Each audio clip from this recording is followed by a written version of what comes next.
محمد حفیظ کے corona test کی نئی رپورٹ سامنے آ گئی۔ قومی کرکٹ ٹیم کے سابق کپتان محمد حفیظ کے کرونا ٹیسٹ کی نئی رپورٹ منفی آ گئی۔ تفصیلات کے مطابق پاکستان کرکٹ بورڈ پی سی بی کی جانب سے گزشتہ روز کرونا ٹیسٹ رپورٹ شیئر کی گئی تھی، جس میں محمد حفیظ کا بھی کرونا ٹیسٹ مثبت آیا تھا، لیکن انہوں نے اپنی تسلی کے لیے از خود ٹیسٹ کروانے کا فیصلہ کیا۔ سماجی رابطوں کی ویب سائٹ ٹویٹر پر قومی کرکٹر نے ٹویٹ کیا ہے کہ گزشتہ روز پی سی بی کے کرونا ٹیسٹ میں میرا رزلٹ مثبت آیا تھا۔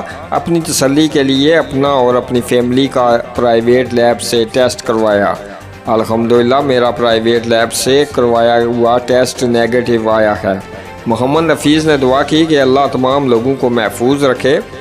قبل ازیں ٹویٹر پر پیغام جاری کرتے ہوئے محمد حفیظ نے کہا تھا کہ وہ بالکل صحت مند ہیں اور احتیاط کے طور پر خود کو ایک کمرے تک محدود کر دیا ہے۔ گزشتہ 2 ہفتوں سے فٹنس پر کام کر رہا ہوں۔ یاد رکھے کہ گزشتہ روز فخر زمان، عمران خان، کاشف بٹی، محمد حفیظ، فاسٹ بولر محمد حسنین، محمد رضوان اور وہاب ریاض میں کرونا وائرس کی تصدیق ہوئی تھی۔